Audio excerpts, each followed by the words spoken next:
Inilipat na sa kustodiya ng Witness Protection Program ng DOJ si dating DPWH engineer Henry Alcantara.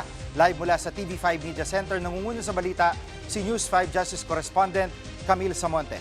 Camille, ano ang sitwasyon ngayon ni Alcantara?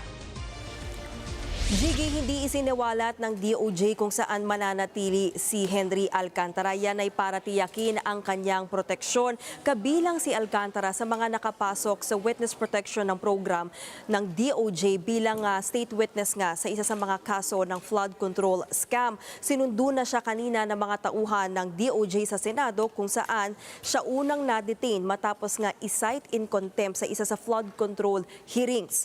Tiniyak naman ni Justice Secretary Frederick Vida na makakadalo pa rin itong si Alcantara sa mga pagdinig sa Senado. Pakinggan natin ang pahayag ng kalihim.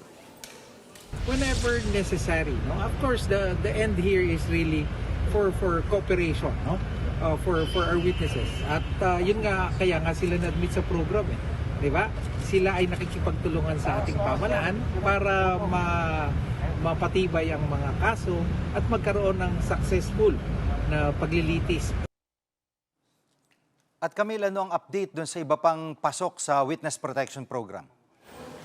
Gigi, yung ibang nga state witness na sina dating DPWH Undersecretary Roberto Bernardo, dating DPWH Regional Director Gerard Opalencia at contractor na si Sally Santos, sa ngayon mahigpit na binabantayan ng DOJ ang kanilang mga galaw. Narito ang pahayag ni DOJ spokesperson Attorney Polo Martinez.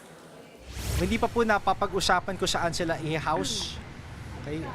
Now, right now, they're at liberty to roam and to travel wherever they want. Diba? But of course, yung movement nila is strictly monitored by the WPP dahil kailangan po nila humarap eh. Diba? Kailangan po nila humarap bilang state witness eventually once trial commences. Gigi, mabanggit ko na rin na nagpapatuloy pa rin yung preliminary investigation ng DOJ para nga sa ilang reklamo kaugnay ng flood control scam. Isa sa mga respondent si Senator Joel Villanueva para yan sa kanyang malversation na complaint. Pinagbigyan ng DOJ ang hiling niyang dagdag na panahon para makapaghain ng kontra sa laysay. Nakatakda namang ilabas ang sabpina para kina dating DPWH Secretary Manuel Bonoan at Senator Jinggoy Estrada para naman yan sa reklamong plunder. Yan muna ang latest. Balik sa iyo, Gigi. Yan ang ulat ni Camille Samonte live mula sa TV5 Media Center.